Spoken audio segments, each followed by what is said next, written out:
Muy buenas tardes, mis queridos amigos, mis queridas amigas. Hoy vamos a reflexionar, vamos a compartir alguna reflexión sobre el Evangelio que la Iglesia nos propone para este domingo 27 durante el año. Es una parábola que está en Mateo, en el capítulo 21. Jesús viene hablando de parábolas que tienen que ver con la viña desde hace 2 domingos atrás. Pero hoy con esta parábola, que se suele titular Los viñadores homicidas, llegamos a un punto culminante en este conflicto que Jesús, desde el principio, en realidad, de su misión apostólica, de su anuncio del reino, va teniendo con las autoridades judías, por su comportamiento, por sus criterios, por no respetar la ley. Bueno, Jesús es disfuncional, es disruptivo, digamos, y el conflicto va increciendo, y esta parábola justamente nos habla de que ya que el conflicto llega a un punto que prácticamente no se va a poder resolver o se va a resolver con la muerte de Jesús. La parábola es muy simple y muy fácil de entender porque al terminar Jesús le pregunta a los sacerdotes y a los ancianos a quienes les está dirigiendo la palabra. Esta parábola se la dirige a ellos, no a todo el pueblo, sino a ellos, y ellos mismos le responden clarísimamente. Así que se entiende la parábola, ¿no? El amo, que vendría a ser Dios, alquila, le da la viña, que sería el pueblo de Dios, a unos responsables, que son los renteros, los que alquilan, digamos, para que la cuiden, para que cultiven, para que cuiden de ese pueblo sencillo, humilde, pobre, el pueblo de Dios. Y estos, en vez de rendir los frutos que deben rendir, cada tanto a los emisarios del dueño que les piden esos frutos, deciden quedarse ellos, apropiarse de la viña, apropiarse del pueblo, y van incluso matando a todos esos emisarios que el Señor, el Padre, va enviando. Al final, el Padre, este dueño de la viña, decide mandar a su hijo querido, pensando, bueno, lo van a respetar. Y lo matan fuera de la viña, que es muy clara la alusión a Jesús que muere fuera de los muros de Jerusalén. ¿Qué hará? Y Jesús le pregunta, ¿qué hará el dueño de la viña con estos arrendatarios? Y ellos mismos contestan, los va a matar, los va a aniquilar. Bueno, no es tan así, no es tan así porque el dueño de la viña, el padre, en vez de entrar en esta espiral de violencia, en vez de mandar ya al segundo prácticamente grupo de empleados que él manda para mandarlo con un ejército, mandarlo también los matan, y manda a su hijo desarmado. Manda a su hijo, en vez de entrar en una espiral de violencia, de agresión, que podríamos llamar la ley del talión, manda a su hijo desarmado, pensando, van a respetar a mi hijo. Se van a dar cuenta quizá que lo que yo estoy buscando no es solamente el fruto. Estoy buscando que de alguna manera entiendan que ellos no son simplemente arrendatarios, gente que me tienen que dar a mí un dinero o un fruto o un diezmo. Ellos son también, de alguna manera, mis hijos, que en realidad la herencia no la tienen que conquistar por la violencia y por la fuerza, porque todo es nuestro, todo es de ellos, todo es mío, todo es de ellos.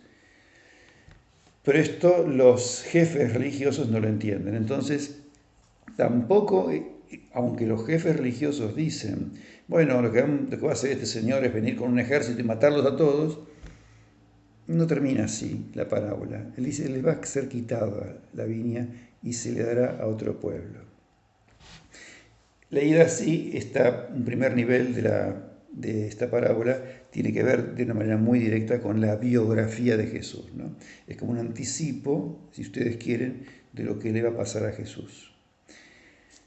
Pero ni aún así, fíjense, después que lo matan a Jesús, vamos al final de la historia, tampoco Dios es vengativo y manda un ejército de ángeles a matar a los soldados romanos, al Sanedrín, a Pilato. Tampoco Dios actúa según la ley del talión y la ley de la violencia y del que lleva a más violencia. Dios, después que matan a su Hijo, nos sigue ofreciendo su perdón y la reconciliación. Dios no entra en esta lógica del ser humano que desde el principio de la creación parece, ¿no?, que ya con Adán y Eva se quiere apropiar del jardín del Edén y se quiere hacer dueño de eso. Las consecuencias son nefastas. Empieza la guerra de todos contra todos, de hermanos contra hermanos, y esta guerra por el poder, por adueñarnos de algo que no es nuestro, que es de todos, porque los seres humanos somos simplemente administradores de las cosas que son de todos y son de Dios, y porque son de Dios, son de todos. Esta es un poco la historia de la humanidad. Uno puede leer esto con muchas claves, ¿no? Uno puede pensar que si traspolamos y dejamos la historia de Israel y de Jesús, y vamos a pensar en nuestra iglesia, podríamos pensar qué ha hecho nuestra iglesia a lo largo de la historia, ¿no es cierto? ¿Cuáles son los frutos que se le podrían reclamar a nuestra iglesia? ¿Qué ha hecho la Europa cristiana? ¿Qué ha hecho Estados Unidos, el Imperio del Norte y Canadá? Toda América Latina, digamos, todos somos cristianos, católicos o no, todos cristianos, todos bautizados, que hemos tenido el poder del mundo en nuestras manos. ¿Qué hemos hecho con nuestro mundo? ¿Qué hemos hecho con África? ¿Qué hemos hecho con los pueblos originarios de nuestra tierra? Este afán de apoderarnos de la viña, de hacernos dueños, a una costa de matar y de la muerte. Porque obviamente vamos a recordar al buen Quino decía: nadie puede amasar una fortuna sin hacer harina a los demás, ¿no? Quino, Mafalda, sabiduría tan sencilla y tan simple, ¿no? Bueno, el resultado de este mundo que está gobernado de alguna manera por bautizados, es que las cifras son escalofriantes, ¿no? Hay 8 millonarios en el mundo que tienen más dinero que la mitad de la población del mundo. Y el 1% de los ricos del mundo tiene el 82% de la riqueza de la humanidad. Y en Argentina los datos son un poquito menores, si tomamos la Argentina, pero digamos que el 10% de las familias más ricas, el 10% de las familias más ricas de Argentina tiene el 32% de la riqueza del país. Esa injusticia, ¿no?, que vivimos, esa inequidad, esa diferencia, ¿qué nos puede decir Dios, ¿no?, cuando nos ha regalado tantas cosas que estamos haciendo, digamos, y muchas veces, la mayor parte de las veces, a costa de la vida de los más humildes, a costa de la vida de los pobres, a los cuales Jesús representa? Porque ese Hijo amado que es Jesús se identifica justamente con los más pobres, que son los que mueren, que son las víctimas de la trata, que son las víctimas de la explotación, que son las víctimas de las guerras, por dinero, por el Dios dinero. Porque nos queremos hacer dueños y no aceptamos que somos meros administradores de las cosas de todos. Y yo voy a cerrar esta reflexión, que es tan fuerte, porque podríamos decir que Dios cuando crea un mundo maravilloso, y cada vez que va creando en el Génesis, ¿no?, diciendo: qué bueno los peces y los vegetales y los astros, qué maravilla, todo es bueno. Y ahí pone en ese jardín del Edén, esa maravilla, una viña maravillosa, pone al ser humano. Y el ser humano, ¿qué hace? Rompe con Dios, rompe las relaciones entre sí, se quiere apropiar de ese jardín en el cual Dios le pide que trabaje, que lo disfrute y que trabaje. No, se tiene que apropiar de ese jardín.